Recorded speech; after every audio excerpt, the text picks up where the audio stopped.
Здравствуйте! В эфире Канашской студии телевидения «Вести недели». В студии Олеся Григорьева. Канаш переживает новый виток своего развития. Обновляются и строятся общественные места, где население может с пользой проводить время. Сегодня мы говорим о городском парке культуры и отдыха. Детская площадка, комплекс тренажеров и многое другое горожане смогут протестировать уже совсем скоро, рассказывает Ирина Константинова. По программе «Комфортная городская среда» городской парк в текущем году осваивает более 5 миллионов рублей. Скейт-площадка, комплекс силовых установок и детская площадка должны стать украшением парка. Детский комплекс разместится на месте старого фонтана. На сегодняшний день здесь ведут подготовительную работу. Скоро его заасфальтируют и выложат резиновое покрытие. Эта сумма контракта у нас составляет 1 601 000 рублей. Там получается у нас асфальтовое покрытие, резиновое потом идет, такая современное резиновое покрытие. И на нем будут размещаться уже урны, скамеечки детские, потом детское развлекательное оборудование. Все это будет, это оборудование новое, комфортабельное, я думаю так. И самое главное, красочно будет все это. И по функционалу, наверное, не будет уступать новинку. А данный комплекс спортивных снарядов почти готов к сдаче. На все это ушло более 892 000 рублей. И его уже тестируют подростки. Приступили мы к работам неделю назад, то есть с 7 июля где-то. Вот. За небольшое количество времени, то есть мы успели установить и выполнить такие работы, как установку оборудования, как для тренажеров и так далее, беседки, рукоходы, выполнить 2 площадки с песчаным основанием, то есть в сроки укладываемся, практически у нас на 95% все работы выполнены, осталось только косметику навести и все. 10 силовых установок, эти тренажерные установки, они предназначены для взрослых и детей с 14 лет. Но дети будут заниматься, естественно, физическим спортом. А вот что будет под навесом? Под навесом получается 2 оборудования, тоже также спортивное оборудование. Здесь получается с края у нас как это оборудование силовые оборудования для мышц живота, а там уже турники. Да. Все объекты должны сдаться ко дню города. Напоминаем, что это первые выходные августа. Главное не только построить, а еще и сохранить. Поэтому в целях безопасности будет установлена и видеокамеры, отмечает Оксана Николаевна. Я желаю всем жителям города Канаша чистого мирного неба. И мое большое желание, чтобы это оборудование сохранить в целости и сохранности. Очень большая просьба, чтобы приходили заниматься к нам спортом и аккуратно отнеслись к этим оборудованиям. Ой, очень все красиво, очень давно здесь не был, в парке сегодня прошел, все красиво, все строится, очень приятно. Как отмечает руководитель парка, это одно из первых существенных вложений с 1992 года. Планируется, что обновляться и финансироваться новые проекты развития парка будут вплоть до 2025 года. Ирина Константинова, Вениамин Григорьев, Павел Павлов. Вести недели. О пенсионной реформе деятельности Союза пенсионеров России говорили на кустовом совещании под названием «Открытый диалог». Пенсионеры-ветераны встретились в Краеведческом музее с представителями администрации и пенсионного фонда. Встреча традиционно началась с экскурсии. Сотрудники музея ознакомили гостей с новыми экспозициями. Социально ориентированных организаций в городе и районе множество. Среди них Советы ветеранов войны и труда, Союзы пенсионеров, клубы «Надежда», «Нептун», «Женсовет». Зоя Тимченко рассказала о том, чем занимаются пожилые люди в свободное время. Это и поездки в разные города России, встречи с друзьями, походы в театры и музеи. У нас еще есть чувашский хор. То там тоже, он, конечно, вроде был такой смешанный, и пенсионеры, и работающие были, а теперь в основном там пенсионеры. И они с удовольствием тоже поют, и мы их привлекаем к участию в наших фестивалях. А фестиваль у нас традиционный, вы, наверное, тоже уже слышали, мы провели уже 14 фестивалей. В год 2 раза, каждый бывает весной и осенью, мы проводим фестивали и посвящаем определенным крупным датам. Вот весной мы посвятили 100 лет Красной Армии. Тоже привлекаем туда и детей дома творчества, и музыкальную школу, и сами поют. Вот у нас очень активная солистка Людмила Петровна. Остро обсуждался вопрос о проекте по повышению пенсионного возраста. Госдума данное предложение рассмотрит уже в июле в первом чтении. В настоящее время в России 30% людей продолжают работать, то есть 30% пенсионеров на сегодняшний день продолжают работать. За последние 20 лет решение о повышении пенсионного возраста приняли большинство развитых стран и государств бывших республик СССР. Вот в связи с изложенным, а также принимая внимание, что пенсионная система должна соответствовать современному экономическому развитию России и международным стандартам, учитывая опыт по повышению нормативного пенсионного возраста в европейских странах и государствах из числа бывших республик СССР, законопроектом предлагается поэтапное повышение возраста, по достижению которого будет назначаться страховая пенсия по старости. Законопроект предлагает закрепить общеустановленный пенсионный возраст на уровне 65 лет для мужчин и 63 года для женщин. Повторюсь, поэтапно, то есть это будет происходить не сразу. Изменение пенсионного возраста планируется постепенно начать с января 2019 года.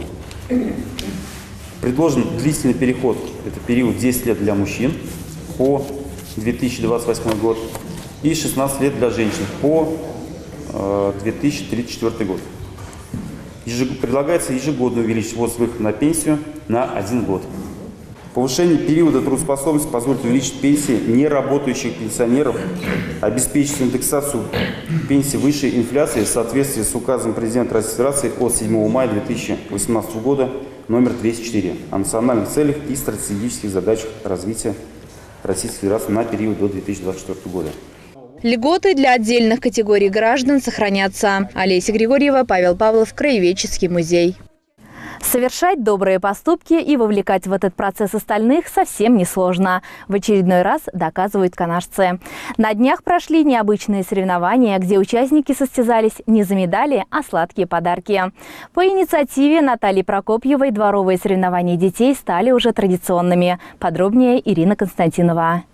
Микрорайон Восточный, дом 31. Именно по этому адресу и собираются дети на участие в конкурсах и состязаниях. Доброй традиции был дан старт еще в прошлом году, а уже в этом он проводится во второй раз. И стоит отметить, что это не последняя встреча, так как в августе ребята опять поборются за сладкие подарки. Ведь цель дворового детского праздника – насыщать отдых детей полезными играми и отвлекать их от пресловутых гаджетов. Первый раз, когда я проводила в прошлом году, было 20 детей, 24, 28. А вот в июне было 42 ребенка, я посчитала. А сейчас у нас вот больше. Угу, очень много. Очень хорошо. Хочется, конечно, сказать то, что вот побольше бы таких праздников, как говорится, детям, радости. И побольше кто бы помогал бы. Каких-нибудь спонсоров, чтобы. А то мы вот так по чуть-чуть, понемножечку где-то как-то сами. Многочисленные игры с мячом, игры на логику, мышление, на скорость. Конечно же, ни один ребенок не остался в стороне.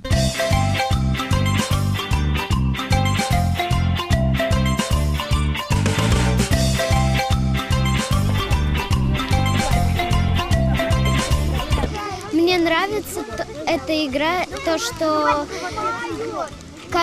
каждый участник может попасть и выиграть приз.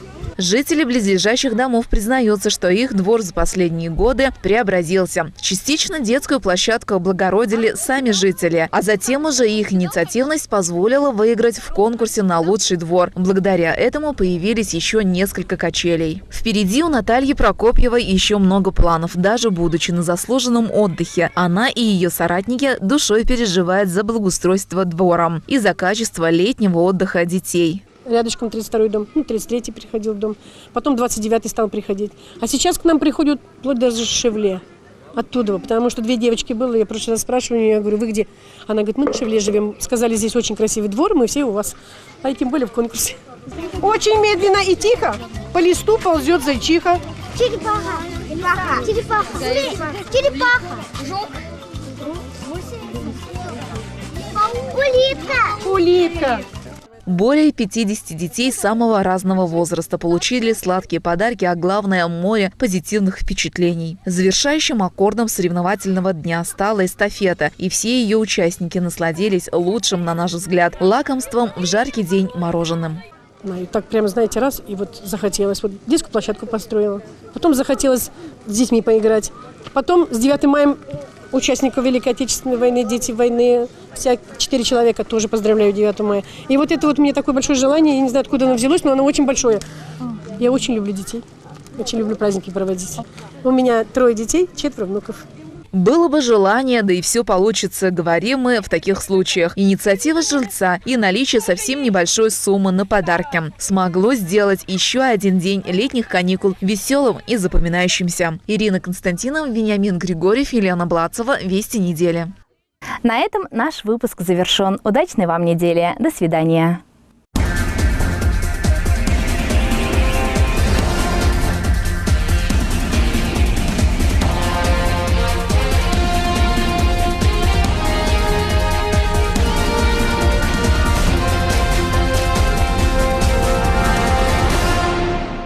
Гипермаркет оптовых цен «Светофор» приглашает за покупками. Свежее мясо, копчености, колбасы, сыры известных производителей. Прилавки порадуют многообразием видов, широким ассортиментом товаров. Здесь приобретете все, что нужно для домашнего уюта, праздничного стола или что-то лично для себя.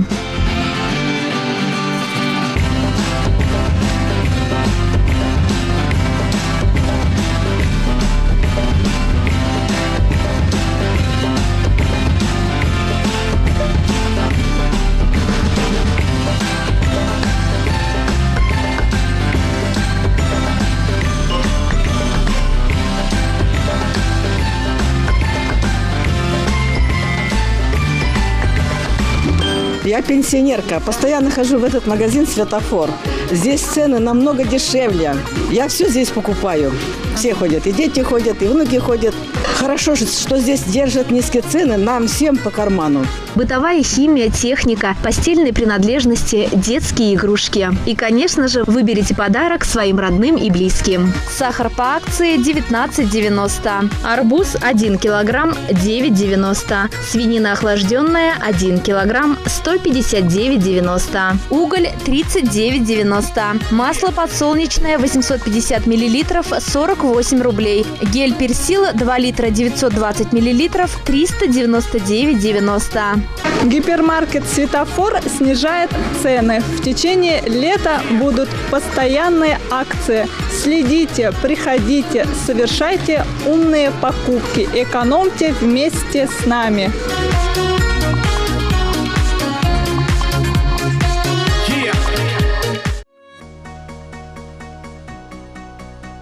Хотите недорого, качественно и быстро оформить недвижимость? БТИ Канашского района это сделает для вас. У нас 15-летний опыт работы в сфере кадастровой деятельности. Высокопрофессиональный инженерный состав, 9 кадастровых инженеров. Большой опыт работы во всех отраслях кадастровой деятельности. Техническая инвентаризация, геодезия, картография, топография, межевание, территориальное планирование, установка охранных зон. Мы работаем с современным спутниковым оборудованием. Имеются лицензии на геодезию и кадастровую деятельность. Все кадастровые инженеры являются членами СРО. Предприятие состоит в СРО с допуском к работам, влияющим на безопасность объектов капитального строительства. Имеется аккредитация на работы в области технической инвентаризации. Работаем на территории города Канаша, Канашского района, Чувашской республики в целом и за ее пределами. С нами сотрудничают «Газпром», газораспределение Чебоксары, Российские железные дороги, строительный трест номер 3, Промтрактор-вагон, Чувашэнерго, Сбербанк и другие.